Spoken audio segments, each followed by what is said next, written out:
말씀 시편 61편 1절 2절입니다. 시편 61편 1절에서 2절입니다.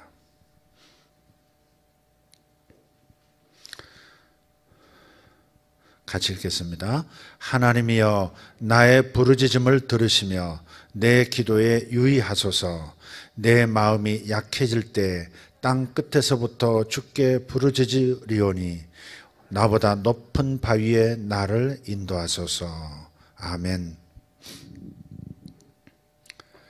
마음이 약해졌을 때, 또 절망의 늪에 빠졌을 때 우리가 할 수 있는 것은 손을 내미는 그것인 줄 믿습니다. 살아계신 하나님, 하늘을 지으시고 땅을 지으신 그분 앞에 하늘이 노래하고 땅이 부르짖습니다. 우리도 삶에서 어려운 일을 겪을 때가 있습니다. 경로에 휩쓸려서 어디로까지 떨어져 흘러내려가는지를 모르는 그 상황에서는 누군가가 내 손을 붙잡아주고 내 내미는 손을 붙잡고 안전한 바위 위로 올려주는 것, 그것이 유일한 갈망일 것입니다. 급류에 휩쓸려가는 사람을 한번 상상해 보시라고요. 살려주세요, 사람 살려, 이렇게 부르짖는데 누군가의 손이 나타나서 내 손을 잡아 끌어 안전한 바위로 올려놓았을 때 그것처럼 복된 게 어디 있습니까? 삶이 어려울 때, 경량에 휩쓸릴 때, 혼란스러울 때, 내 힘으로 도저히 안 되는 어떤 상황에 처했을 때, 이제는 절망밖에 없구나 싶을 때, 그때 우리가 해야 할 일은 살아계시고 저 언덕 바위 위에 계신, 아니 안전한 바위이신 그분에게 손을 내미는 것, 그것이 우리가 해야 할 유일한 일이라 하는 것입니다. 그러면 우리 하나님께서 내 손을 붙잡아 높은 곳에 안전한 바위 위에 올려놓으실 줄 믿습니다. 그렇다면 우리가 어려울 때, 이런 어려움에 처했을 때 어떻게 하나님께 손을 내밀 수 있을까 하는 겁니다. 손을 내민다, 이게 뭘까? 손을 내미는 구체적인 어떤 방법은 뭘까 하는 것입니다. 우리가 손가락이 다섯이라는 것을 잊지 않죠. 올마이티라고 하는 영화가 있어요. 그 웃기는 남자가 주인공인데 거기에 흑인 하나님이 나타나요. 근데 이 사람이 불평이 많아요. 앵커가 되고 싶은데 앵커가 되지를 못하고 오히려 문제를 일으켜서 쫓겨나서 바깥에서 그냥 취재하고 무슨 뭐 기사거리 찾아다니고 그런 사람이 돼요. 늘 불평을 해요. 하나님이 있다면 너무 실수를 많이 하는 것 같다. 하나님은 힘이 없는 것 같다. 하나님은 귀가 막혔다. 뭐 그러면서 내가 하나님이라면 이렇게 안 한다. 세상 좀 봐. 내가 하나님이라면 내가 절대 이런 방식으로, 이런 수준으로 운영 안 해. 그런데 그 흑인 하나님이 나타났어요. 흑인의 모습으로 나타나가지고 기함을 하죠. 그래서 하나님인가, 정말 하나님인가 시험하려고 두 손을 뒤로 돌려가지고 손가락을 막 만집니다. 내 손가락이 지금 몇 개냐? 2개, 5개, 5배다가 7개, 8개, 9개. 하나님은 즉시 말씀하십니다. 그게 이제 5을 또 한번 마지막으로 했어요. 근데 5인데 5 그러니까 아니라고 7이라고 그러면서 싹 내밀는데 손가락이 7개가 돼 있는 거예요. 거짓말 했는데 거짓말 그대로 손가락 2개가 더 생긴 거예요. 놀래가지고 하나님이심을 인정을 해요.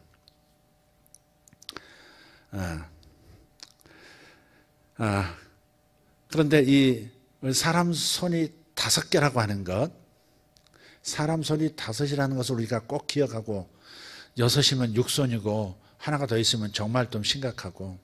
제가 어릴 때 학교 다닐 때 1학년 때 2학년 때 친구가 6손이었었어요. 손가락이 여럿이더라고요. 6이더라고요. 참 이상하다. 너 어떻게 6개냐?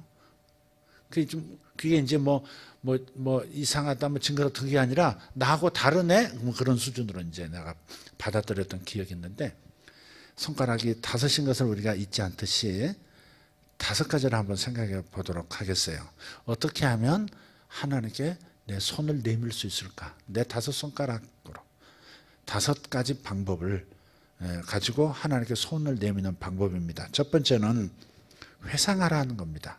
어려울 때, 시험에 빠졌을 때, 힘들 때, 절망할 때, 고통스러울 때 하나님께 손을 내미는 첫 번째 스텝은 회상하는 겁니다. 기억해내는 거예요. 영적 기억력이라는 것이 참 중요한데요. 마음이 약해질 때 하나님께서 하셨던 일을 추억하는 겁니다.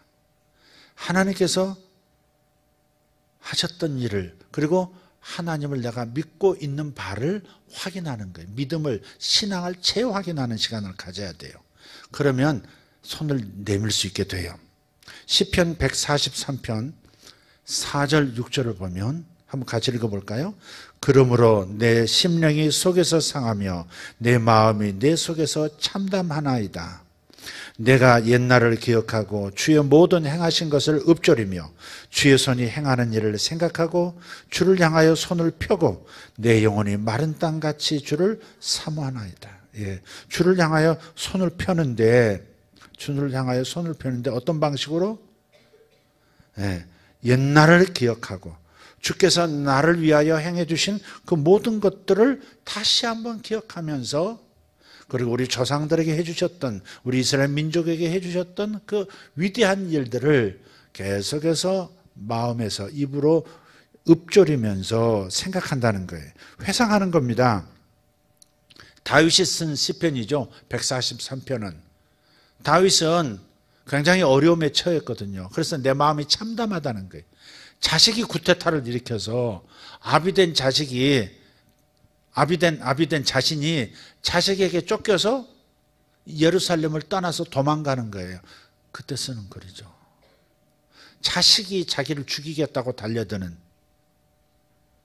자식이 아비인 자기를 죽이겠다고 달려드는 그 비참함, 그것을 모든 사람이 봐야 하는, 권 있는 땅에 떨어질 대로 떨어진, 자기 가정도 저렇게 제대로 다스리지 못하는, 자식도 배반하는 왕이 무슨 권위가 있겠느냐. 정말 밑바닥에 모든 것이 떨어진 상태, 마음이 정말 슬프고 참담할 때 그런 감정이 올라왔음에도 불구하고 다윗은 어떻게 지금 처신해요? 마음을 다잡아요? 회상하는 거예요. 회상하는 거예요. 내가 옛날을 기억하고 그랬잖아요. 부정적인 감정을 멈추고, 다시 부정적으로 생각나고 부정적인 감정이 올라오는 것을 멈추기로 결정하고 자신의 기억을 더듬어서 자기가 믿었던 하나님을 더듬어 확인하는 작업을 하는 거예요. 이게 회상이에요. 나쁜 걸 기억해내는 게 아니라, 실패를 기억해내는 게 아니라 주님이 어떻게 하셨었는지, 하나님이 나를 어떻게 사랑해 주셨었는지 이것을 생각해내는 거예요. 우리 같으면 무엇을 구체적으로 회상을 할까? 내가 얼마나 죄 가운데서 힘들어 했었는지, 그런데 죄에서 나를 건져주시고 영원한 멸망에서 나를 건져주시고 예수를 믿었던 그것을 생각하는 거예요. 그리고 마음에 자유가 왔었던, 눈물을 펑펑 흘리면서 하나님 제가 왔어요. 하나님 살아계신 걸 보여주셔서 감사해요. 그러면서 기도했었던 바로 그것을 생각해내는 거예요. 하나님이 내 마음을 만져주셨던 것, 하나님께서 나를 선택해 주신 것을 확인시켜 주셨던 바로 그때를 기억해내는 거예요.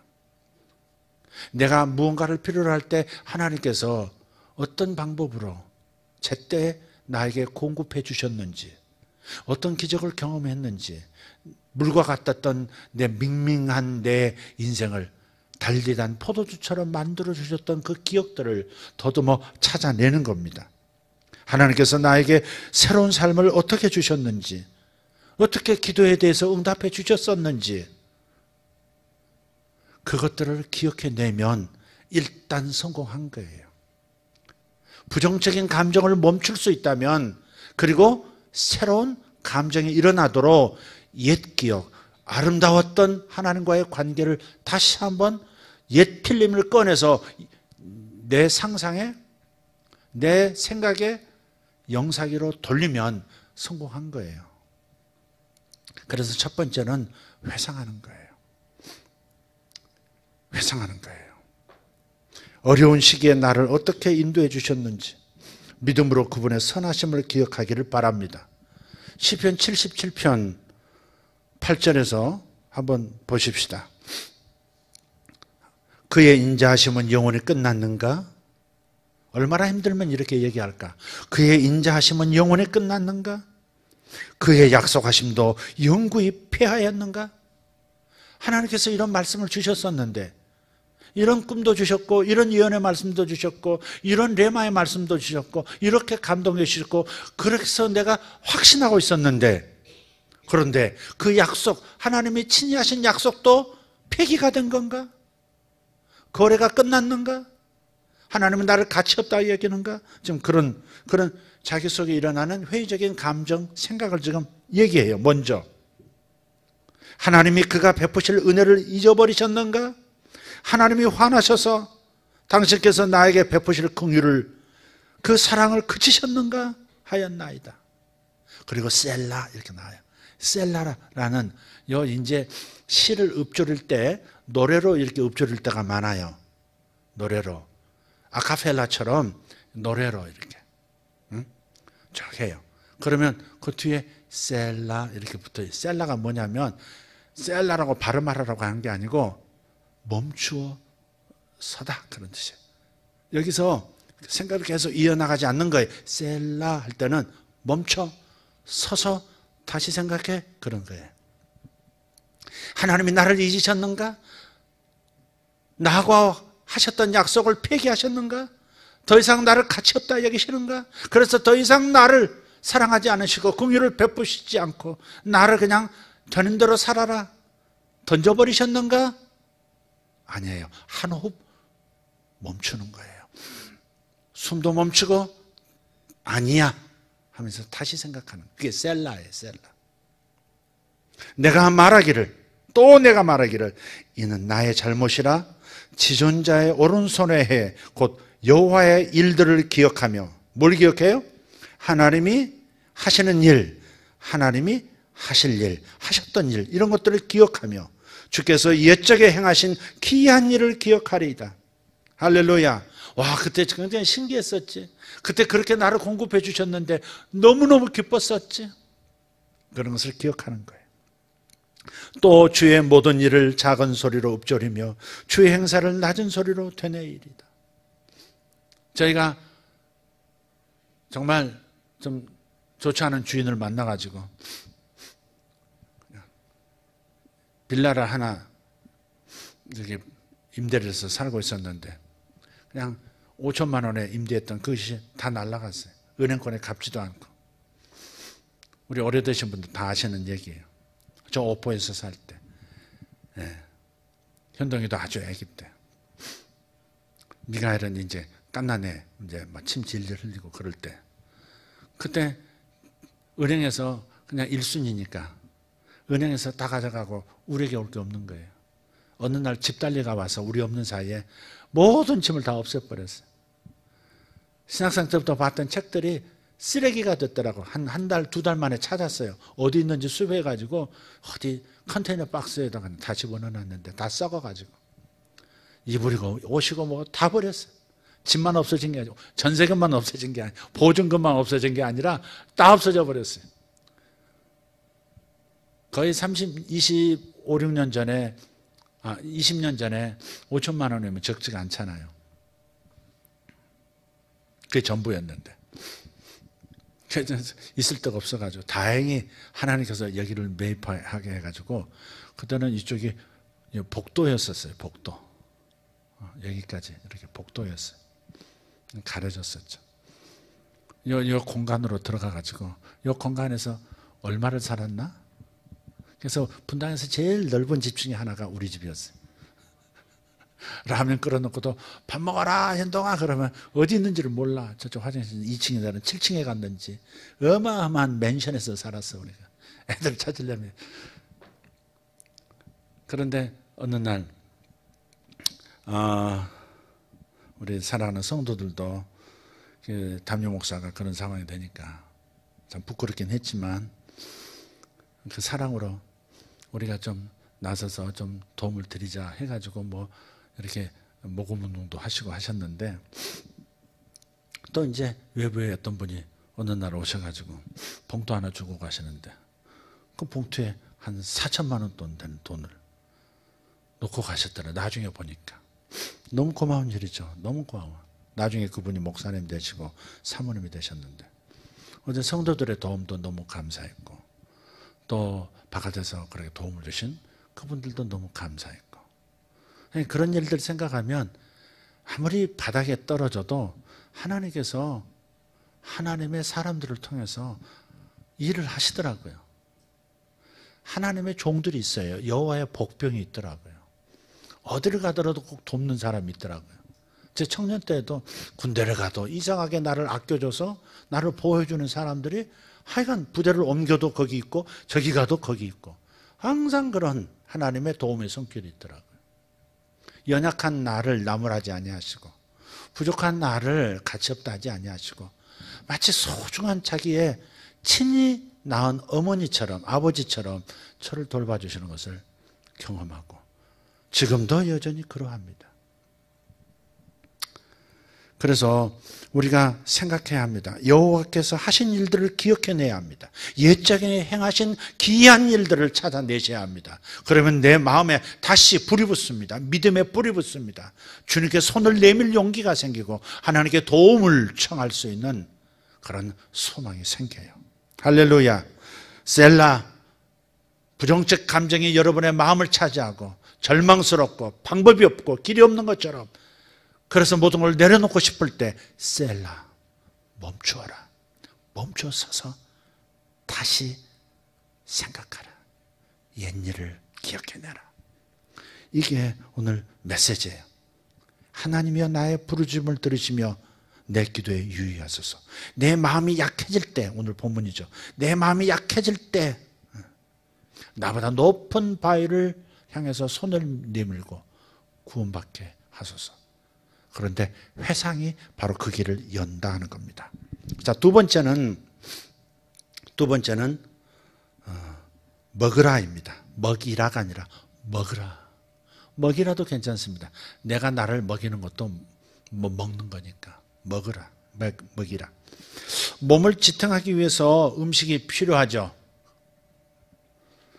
마찬가지로 영혼도 살고 성장하기 위해서는 생계의 수단이 필요합니다.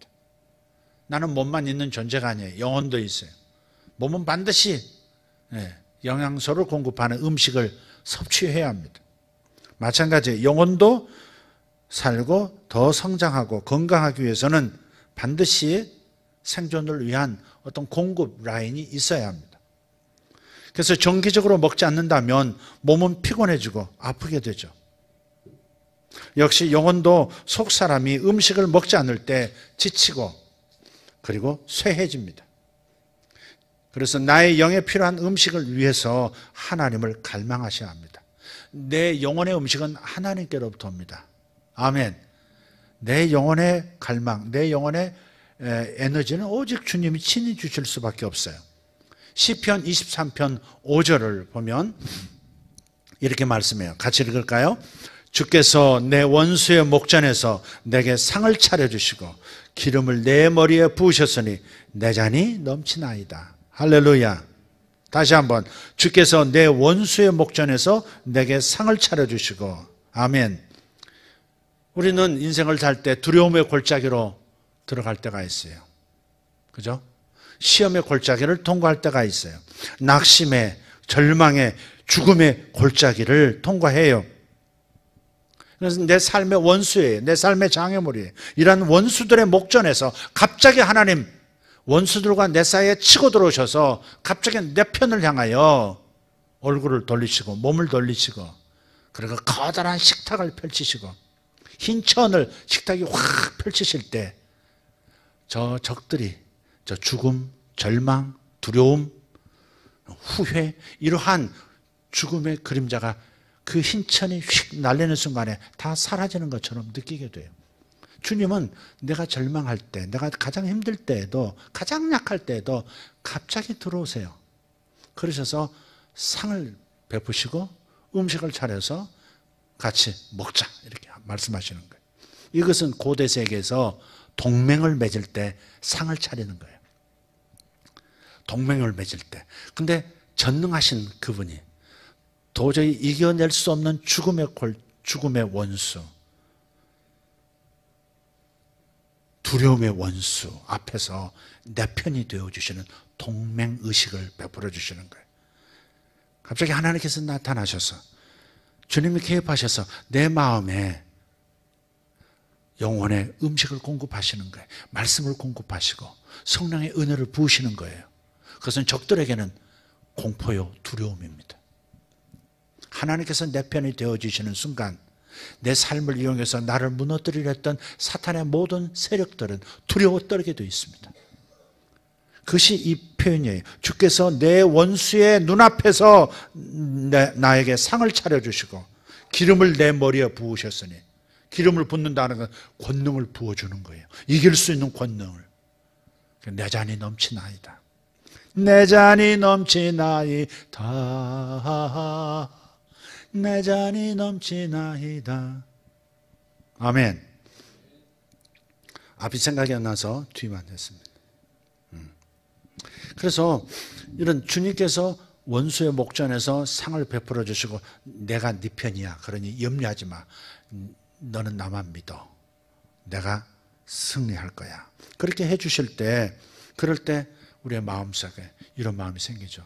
내가 이 죽음의 골짜기에서, 이 두려움의 골짜기에서, 이 흉악한 삶의 골짜기에서 죽어서 독수리밥이 되는 것이 아니라 이제는 내가 승리자로 설 수 있게 되겠구나 하는 확신, 예감이 세워지는 거예요. 하나님은 나를 건강하게 하시고 치유하는 음식들을 가지고 계세요. 예수님도 말씀하셨어요. 시장하시다고 하니까 제자들이 마을로 내려가셔서 떡을 사왔어요. 빵을 사왔다고요. 그런데 주님께서 다른 사람에게 계속 사역하시면서 배고파하지 않으시는 거예요. 오히려 활기가 있으신 거예요. 주님께 여쭤봤더니 아니 뭘 좀 드셨습니까? 누가 갖다 대접했습니까? 그랬더니 아니다. 나는 너희들이 알지 못하는 양식을 아버지께로부터 받는다. 그렇게 말씀하세요. 하나님께로부터 오는 양식이 있어요. 하나님만 주실 수 있는 새로운 독수리처럼 날아갈 수 있는 세움을 공급하는 어떤 하나님의 음식이 있어요. 하늘에서 내려온 만나 같습니다. 그래서 그분의 말씀을 열고 준비하신, 주님이 나를 위해서 준비하신 고급 음식들을 여러분 먹으려고 하셔야 합니다. 두 번째에서 먹이라는 것은 하나님의 말씀을 통해서 공급받으라 그 말입니다. 여러분 자신에게 양식을 공급하셔야 합니다. 요즘 우리 새벽 성도들 이렇게 하고 있습니다. 그냥 설교해요. 찬양하고 설교하고 그 다음에는 잠깐 기도한 다음에 그냥 불을 예전처럼 다 끄고 기도하지 않아요. 중간중간 이렇게 약간 불을 켜놓고 성경을 펴서 1년에 2독 작정을 했으니까 그냥 쭉 읽어나가는 거예요. 읽어나가다가 감동되는 부분, 특별히 감동되고 신선한 음식처럼 느껴지는 부분에서 눈길을 멈추고 그걸 가지고 되새김질하면서 기도로 이어가는 거예요. 그러다가 다시 눈을 뜨고 또 성경을 다시 읽어가다가 또 감동을 주시면 그 자리에 멈춰서서 또 그 감동을 되새김질하면서 영혼의 양식을 먹고 그러고 나서 그것을 또 기도로 바꿔서 하나님 앞에 하려고. 그래서 말씀 읽기와 기도가 함께 되어지도록. 그리고 읽어가는 말씀 중에서 특별히 너무 귀하다 그런 말씀, 정말 하늘에서 내려온 내게 주시는 레마의 만나야 그런 말씀이 딱 들어오거든. 그 말씀은 암송하라는 거예요. 암송하되 어떻게 암송해요? 시편 119편 164절에 있는 것처럼 그 말씀을 하루 7번 찬양하, 7번 이렇게 읽는 겁니다. 아침에 일어나서 새벽에 오시면 7번 한 자리에서 한 1분, 2분 사이에 한 구절을 계속 읽는 거예요. 그런 다음에 3시간에 한 번씩 알람을 맞춰두고 3시간에 한 번씩 그냥 그 말씀을 다시 또 읽는 거예요. 특별하게 암송하려고 하지 않아요. 그냥 읽어요. 하루에 몇 번 읽게 되는 거예요? 77에 49, 49번 읽는 거예요. 거의 다 외워져요. 그걸로 끝나지 않아요. 한 주간 동안 그 말씀을 가지고 계속 내가 묵상하고 암송할 거니까. 다음 날 또 하죠. 그 다음 날 또 반복하죠. 일주일 동안 해요. 49번을 7번 하면 어떻게 되겠어요? 그래서 지금 지난 수요일에도 잠깐 말씀을 드렸습니다만 이런 방식으로 마음을 열고 하나님께서 주시는 최상의 음식들을 내 영혼을 위해서 취하라는 겁니다. 그러면 항상 우리가 문제가 생긴 다음에 지친 다음에 번아웃 된 다음에 그 다음에 다시 막 공급하려고 하면 참 오래 걸려요. 컴퓨터도 어때요?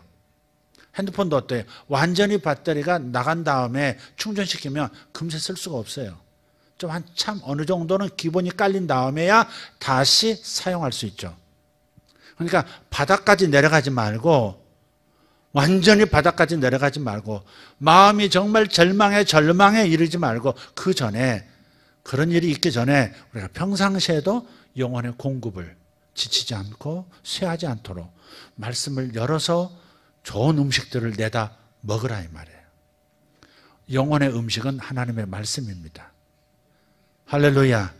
내 몸의 차원과 영의 차원은 달라요.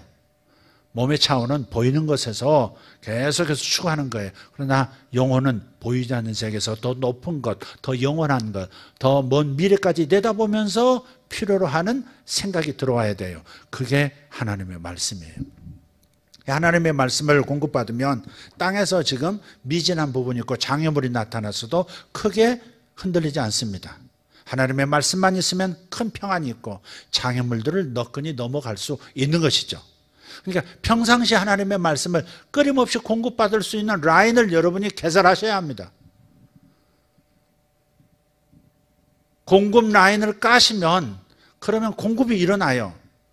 은혜의 방편, 은혜의 통로를 만들으셔야 합니다. 그게 뭐예요? 하나님의 말씀을 꾸준히 읽을 수 있는 방식들을 습관적으로 만들어 가시라 이 말이죠. 좋은 제안이지 않습니까? 성경에 있는 방법이에요. 시편 119편 저자, 시편 저자가 사용하는 방법이에요. 하루 7번씩 하나님의 그 놀라운 규례를 인하여 찬양하겠습니다. 그 규례를 찬양한다는 말은 그 말씀을 선포한다 그 말이에요. 그 말씀을 우리는 읽는 거예요. 7번씩 읽는 거예요. 3시간 뒤에 다시 7번씩 읽어요. 3시간마다 한 번씩 하나님을 기억하는 겁니다. 우리 하나님 믿고 하루 대부분을 그렇게 살아요. 일에 매몰되고 자식 돌보느라 매몰되고 힘들어서 지치고 그러니까 우리가 규칙적으로 유대인들이 했던 것처럼 3시간마다 한 번씩 하나님을 기억하는 습관을 갖자 이 말이죠. 그것이 바로 하나님의 말씀을 읽는 거예요. 근데 읽는 것과 암송하는 것과 묵상하는 것과 기도 이 네 마리가 한꺼번에 딱 한 손에 잡히는 방식이에요. 그러니까 이렇게 오래 계속 해보시면 여러분 영혼의 건강은 틀림없이 보장됩니다. 할렐루야. 활력 있는 영혼이 될 줄 믿습니다. 하나님의 말씀은 하여간 최고급으로 우리를 위해서 예배하셨어요. 정말 기적이다 싶은 말씀들을 감동들을 그런 걸 하나님은 준비하셨어요. 마치 물로 만든 포도주처럼 기적적인 음식을 당신의 자녀들을 위해서 준비하신 분이 그분이세요. 그분은 말씀의 연회를 우리에게 베풀으시기를 즐겨하세요. 초대하세요. 값없이 와서 먹어라. 돈 없이 와서 사서 먹어라. 계속 그러시는 거예요. 올해 들어와서 오늘은 조금 여러분이 자리를 좀 다시 잡아가는 것 같아요. 지난 수요일까지. 왜 이렇게 이 첫 달인데 예배 그 출석률이 좀 떨어질까? 좀 염려가 됐어요. 너무 성탄절부터 신년 예배까지 계속 연달아 예배가 많아서 좀 이렇게 탄력이 이렇게 좀 떨어졌나? 아니 추워서 그런가? 어디 여행을 갔나? 좀 염려가 됐어요. 왜 이렇게 출석이 수요일과 금요일 출석이 떨어질까? 오늘 회복이 되는 것 같아서 너무 감사해요. 여러분 말씀을 하나님의 말씀의 그 잔치에 항상 나오시는 여러분 되기를 바랍니다. 할렐루야. 자, 세 번째는 행동하셔야 합니다. 그 다음은 첫 번째는 회상이에요. 하나님의 하셨던 옛일을 기억해내는 거고, 두 번째는 뭐예요? 하나님의 말씀을 먹어야 돼요. 약할수록 잘 먹어야 합니다. 여러분, 보통 애들이 뭐예요? 음식만 잘 먹어도 병 이겨요. 네, 그래요. 우리 둘째 아들은 보면, 저 뒤에 왔는데, 오랜만에. 하여간, 아프면 더 먹어요, 더 먹어. 체했잖아요. 체하면 보통 안 먹습니다. 체하면 먹을 수도 없고 안 먹습니다. 머리 막 빙빙 돌지, 구역질 나지. 그런데 먹어서 밀어냅니다. 참 신기한 민족과 족속입니다. 어떻게 체했는데 더 먹어서, 그리고 조금 있으면 먹고 나면 이제 안 어지럽대, 구역질 안 난대. 요즘도 그런지 모르겠지만 하여간 쟤는 먹어서 뭘 해결하더라고요. 그러니까 몸이 뭔가 이렇게 마음이 약해졌을 때, 정말 힘들 때, 그때는 오히려 억지로 말씀을 먹을 수 있는 하나님의 연회장으로 나오라 이 말이에요. 우리 권사님 한 분 중에는요, 참 시험에 들 일도 많았었던 것 같아요. 옛날에 주변에 있는 사람들이 시험을 주고 막 그런 게 많았는데, 저분 시험 들었겠다. 근데 얼굴 보면 시험 들었어요. 그런데 그분은 그렇게 시험에 들 때도 변함없이 그냥 주중 예배, 오히려 더 나오듯이 나와 예배 드리시더라고요. 그러니까 이분은 시험에 들었어도, 시험이 자기의 영혼을 지금 삼키고 있어도 빨리 빠져나오시더라고요. 그러니까 약해졌을 때, 힘들 때, 공격당할 때 빨리 더 말씀의 영역으로 들어와야 새로운 생각을 내가 먹을 수 있다 이 말이죠. 부정적인 감정 내몰고. 네. 흑채 원리라는 거 아십니까 혹시? 흑채, 백채라는 게 있어요. 이렇게 하얀 그 백채, 빛이 이렇게 오면 빛을 받아들이는 게 아니라 빛을 다 반사시켜 버리죠. 근데 흑채는 달라요. 흑채라는 것은 모든 빛을 다 받아들여요. 근데 이게 에너지이기 때문에 들어온 에너지를 계속 수용할 수가 없거든요. 다 받아들인다고 해서, 그러면 어떻게 될까? 까만 옷 입고 햇빛 아래에 서 있어 보세요. 계속해서 열을 다 받아들이면 어떻게 될까? 흰 옷보다 더 잘 받아들이죠? 빨아들이니까. 덥죠? 검은 옷이 더워요. 그런데 계속해서 빛을 받아들이면 아마 불 붙기 시작할 겁니다. 태양빛 아래에서 불 붙고 아마 탈 거예요. 그러나 흑채라는 것은 에너지가 들어와가지고 들어온 만큼 자기 속에 있는 어떤 다른 에너지로 바꾸어서 내보내버려요. 들어온 에너지만큼 바깥으로 다른 형태의 에너지로 만들어서 내보내요. 그게 흑채예요. 흑채 공식도 있어요. 그런 것처럼 빛을 더 많이 받잖아요. 하나님의 말씀의 빛을 더 많이 받으면 그만큼 내 속에 있어서는 안 되는 온갖 부정적인 생각들과 감정들, 여러 가지 아픔들이 그냥 다 쏟아져 나간다는 것이죠. 그러니까 말씀의 잔치로 어려울 때일수록, 마음이 힘들 때일수록 예배 장소로 와라. 말씀 앞에 서서 말씀을 읽어라. 말씀이 눈에 안 들어와도 그냥 읽어라. 밥이 안 들어가도 먹어야 결국은 일어서고 병을 이길 수 있듯이 그렇게 해야 되는 거예요. 그런데 시험에 들면 안 와요. 시험에 들면 기도 안 해요. 시험에 들면 말씀 안 펼쳐요. 시험에 들면 하나님 기억하기도 싫어요. 그게 마귀의 전략에 넘어간 거예요. 그럴수록 와야 해요. 그럴수록 말씀을 펼쳐야 돼요. 이거 꼭 기억하시길 바랍니다. 여러분, 올해는 여러 가지 꿈을 갖는 것도 중요하고 비전을 설정하고 목표들을 이루어가는 것도 중요하지만 여러분, 시험에 이기는 법을 미리 준비하는 것도 중요해요. 호사다마란 말이 있죠. 그죠? 좋은 일도 있지만 질투하는 마귀의 역사도 있는 거예요. 느닷없는 어려움이 생길 수도 있어요. 마음의 괴로움이 생길 수 있어요. 그러니까 그런 시험을 이기는 비결도 터득하고 있어야 돼요. 자, 시험이 올 때, 마음의 어려움이 올 때, 예배가 싫을 때 더 어떻게 하라? 예배를 더 나오라. 말씀 읽기 싫고 말씀 듣기도 싫고 목사님도 안 보고 싶고 그럴 때 어떻게 하라? 더 대하라. 더 읽어라. 아멘. 그것이 비결이에요. 많은 사람들이 마음에 오는 부정적인 생각을 따라가 버리고 부정적인 감정에 그냥 같이 흘러가 버리는 경향이 있어요. 그래서 시험이 길어져요. 절대 시험은 짧아야 해요. 따라합시다. 시험은 짧아야 한다.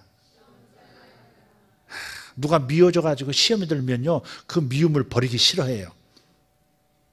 무슨 말인지 아시죠? 분하니까. 근데 그럴 때 뭐라고 하세요? 그 흐름을 끊으라는 거죠. 오히려 원수를 대접하라. 오히려 원수를 축복하라 그랬잖아요. 시험을 길게 끌고 가지 말라는 거예요. 단순하게 끝나고 교훈을 받고 유익하게 될 수 있는 시험조차도 완전히 자기가 넘어져서 참 쉽게 헤어나올 수 없는 시험으로 깊이 들어갈 수도 있어요. 그래서 우리가 그때그때 나의 영에 필요한 음식들을 하나님께로부터 받는, 즉 말씀을 항상 새롭게 섭취하는 그런 습관을 가져야 한다는 겁니다. 세 번째입니다. 손가락 세 번째라고 생각하면 되겠습니다. 마음이 약해질 때, 힘들 때, 고통스러울 때 회상하라. 두 번째 뭐라? 먹으라. 세 번째 행동하라 말씀을 드렸어요. 행동하라예요. 그래서 행동은 뭐냐면 승리자인 것처럼, 정복자인 것처럼 행동해야 합니다. 승리자, 이미 이긴 것처럼 행동하고 말해야 합니다. 제가 조영규 목사님께서 한참 이렇게 건강하시고 사역 활발하게 하시고 할 때 요 가까운 분당에 어떤 교회에 오셨어요. 그래서 그 교회를 이제 그분이 오신다니까 한번 이제 참석하려고 그 교회를 갔죠. 시간이 되니까 그분이 들어오시더라고요. 들어오는데 카메라맨이 한 30명은 따라 붙었어. 앞에서 찍고 뒤에서 찍고 대통령 들어올 때 찍듯이 그렇게 찍더라고요. 좀 순간 제가 당황을 했어요. 목사님 뭐 이렇게 사진을 많이 찍으시나? 나중에 필요하니까 다 이쪽 저쪽 선교에서도 찍고 이 교회에서 찍고 저기에서 찍고 그러겠죠. 뭐 조명 막 비추면서. 그런데 그 상황에서도 전혀 어색해하지 않고 걷는 모습이 무슨 왕이 걷듯이 들어오시더라고요. 꼿꼿하게 서서 그냥 탁 하고 옛날 정말 귀족 왕이 걸어 들어오듯이 또박또박또박 걸어. 그래서 저분은 저게 몸에 뱄구나. 하나님의 자녀, 하나님과 함께하는 하나님의 종의 그 모습은 어떠해야 한다고 하는 자기 그림이 있으시구나. 그리고 그 그림이 뱄구나. 그런 생각을 했어요. 그건 승리자의 모습이죠. 당당함, 승리자, 정복자의 모습이에요. 우리는 그런 자세를 가지고 행동해야 돼요. 힘들 때, 마음이 어려울 때 오히려 고개를 들고 눈을 크게 뜨고 목을 세우고 승리자인 것처럼 말해야 돼요. 내가 승리자일 필요 없어요. 승리자이신 그분을 집중하면 되는 거예요. 내가 승리를 스스로 속인다고 생각할 필요가 없어요. 힘든데 솔직해야지. 아니에요. 그것은 잠깐의 솔직함이라는 것은 필요한 거지만 그 솔직함이 답은 아니에요. 자기 연민에 빠지고 우울한 감정을 표현하는 것, 그것이 해답은 아니다 이 말이죠. 그럴수록 오히려 반대급부로서 예수께서 승리자이심과 내가 승리자이신 그분 편에 서 있음을 확증하는 행동을 하는 거예요. 그분이 이기신 분이면 나도 이긴 자라는 뜻이죠. 왜? 이긴 편에 내가 섰으니까 나도 승리자일 수밖에 없어요. 지금 잠깐 어렵지만, 그래서 마음이 힘들지만, 그러나 결국은 승리할 수밖에 없는 편에 내가 서 있어요. 그분은 항상 승리하시는 분이세요. 고린도전서 15장 57절을 보십시오. 같이 읽어보세요.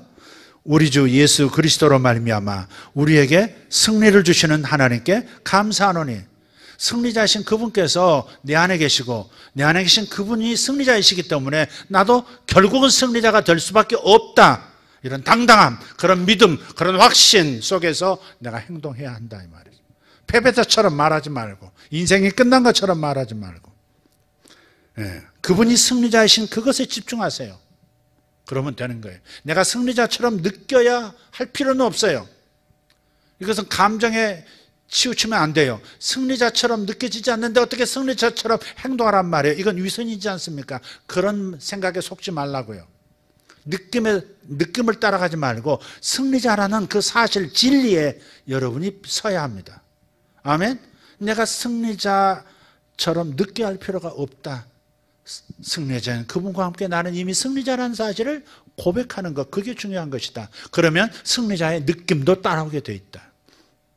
여러분, 기관차가 객차를 끌고 가요? 객차가 기관차를 끌고 가요? 기관차가 객차들을 끌고 가는 거죠. 엔진이 있는 기관차가 객차, 열차를 쭉 끌고 간단 말이에요. 앞에 있는 기관차라고 하는 것은 사실이에요. 팩트예요. 그 뒤에 있는 것은 뭐예요? 감정이에요. 우리는 진리의 사실에 집중하면 감정은 따라오게 돼 있어요. 승리자임을 알고 결국은 승리자로 살아가게 될 것이고 이 상황은 달라질 것이다. 곧 달라질 것이다 라고 믿고 행동하기 시작하면 곧바로 내 마음에도 승리자의 느낌이 오고 정복자의 감정이 가득 차고 그래서 부정적인 마음에 휩쓸리지 않게 되는 거예요.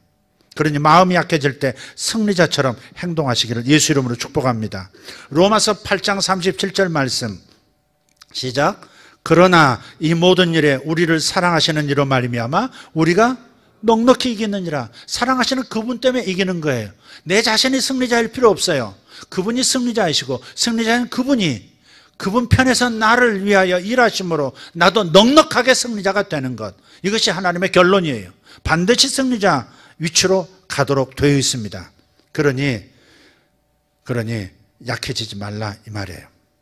여기 말씀에 이 모든 일에 그랬어요. 이 모든 일, 단지 어느 일에만 넉넉하게 승리가 오는 게 아니고 모든 일에서 넉넉히 이긴다고 말씀했어요. 이것이 하나님의 약속이에요. 모든 일에 이겨서 이길 줄 믿습니다. 여러분 자녀 교육에서도 승리할 줄 믿습니다. 여러분 자녀들의 결혼에서도 승리하실 거예요. 아멘. 모든 면에서 패배하도록 설계되어진 인생이 아닙니다. 예수 그리스도의 부활로 말미암아 우리는 모든 면에서 결국은 승리하도록 그렇게 하나님께서 작정하셨어요. 그러니 과정 중에서 있는 엎치락뒤치락에 연연하지 마시고 결국은 저 정상에 내가 선다. 이 문제의 위를 내가 걸을 수 있다. 문제에 휩쓸리는 존재가 아니라 문제의 위를 걸을 수가 있는 이 문제의 물결 위를 내가 예수와 함께 걸을 수 있는 존재가 될 것이다. 이 확신을 가지시기를 축원합니다. 할렐루야. 네. 마음의 보톡스를 한번 이렇게 좀 찔러 넣을 필요가 있어요. 보톡스 넣으면 어때요? 주름살이 없어지죠. 여러분 마음에도 승리자처럼 이렇게 여기고 걸어가기 시작하면 그러면 우울증의 주름이 펴지고 괴로움과 슬픔의 주름이 나타나지 않아요. 사라지게 되어 있습니다. 할렐루야.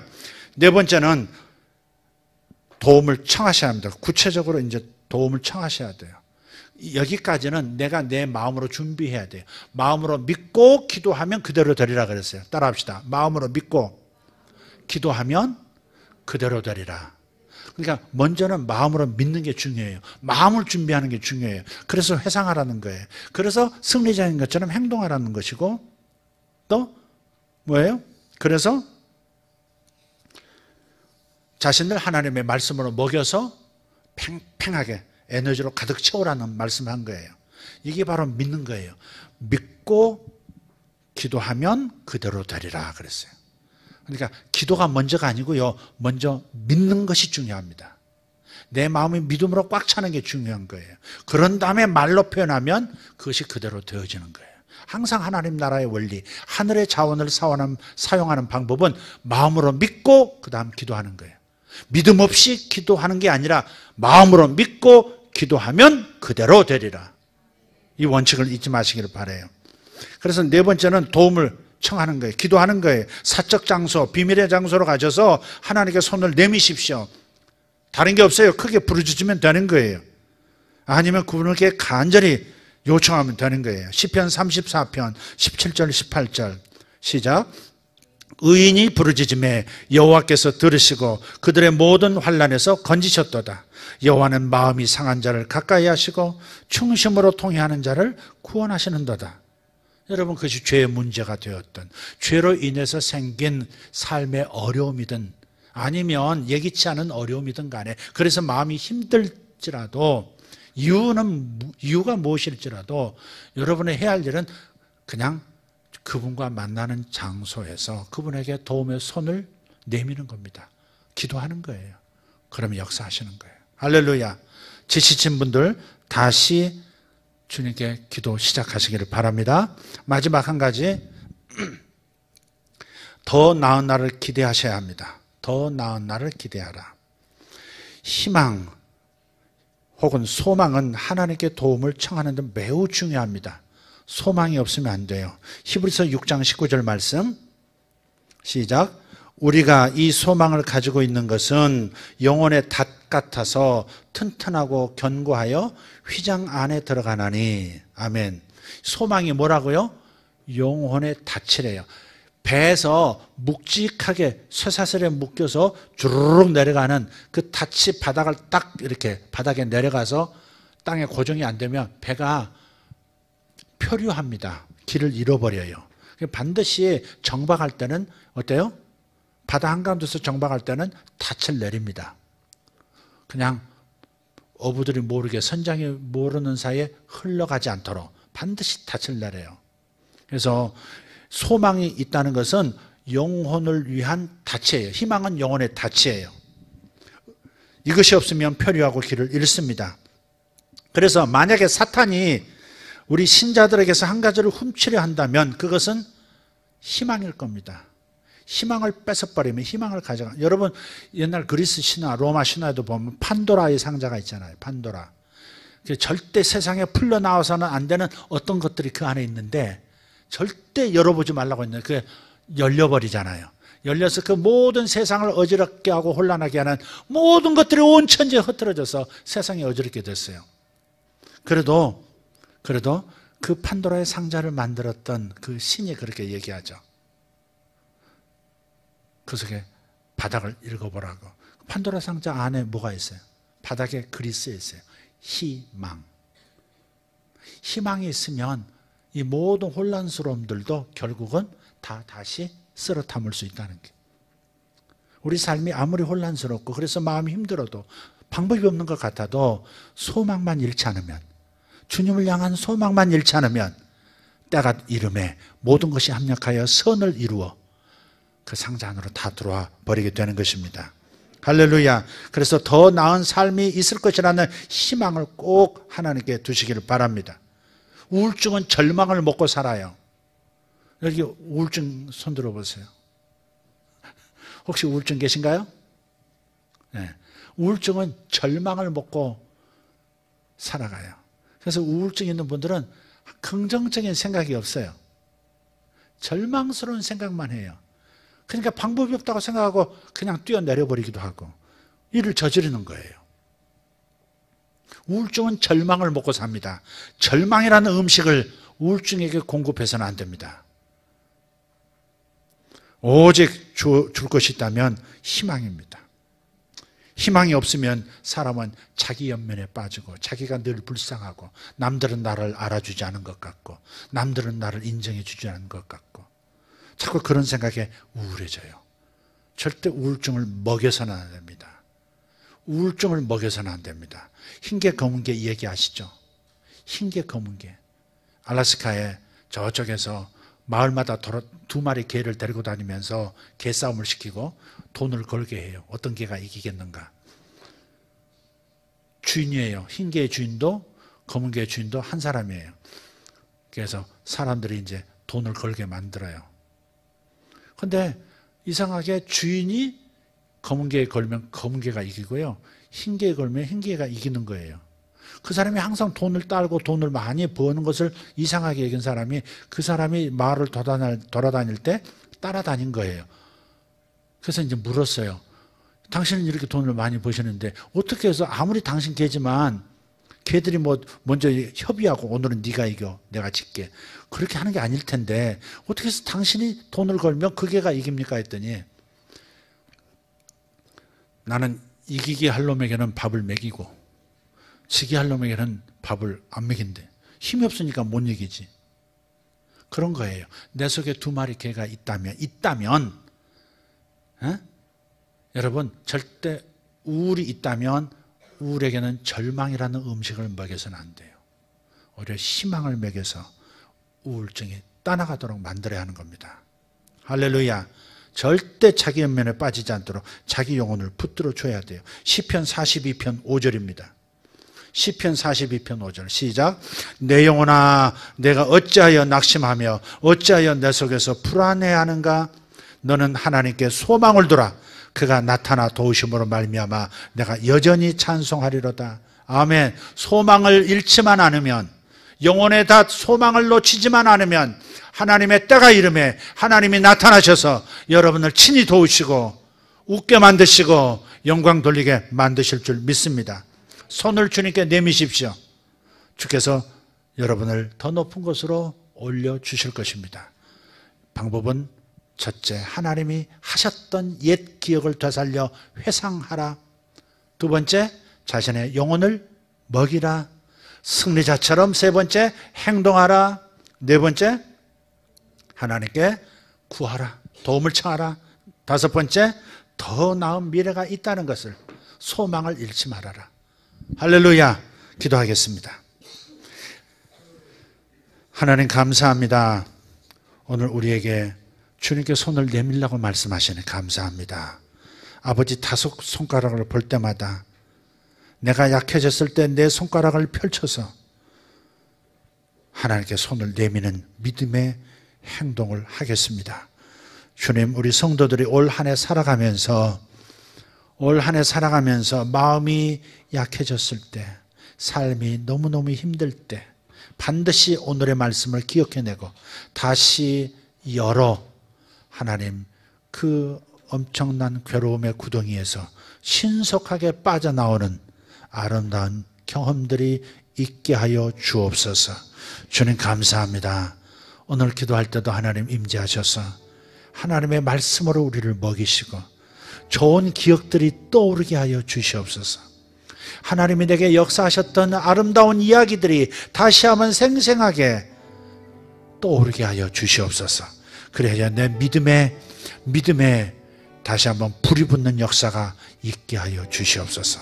오늘 이 시간 다 같이 일어나셔서 주님 앞에 두 손을 들고 기도하시다 돌아가도록 하겠습니다. 주여 삼창하고 기도합니다. 주여 감사합니다. 하나님 사랑합니다. 하나님 찬양합니다. 놀라우신 하나님 감사합니다.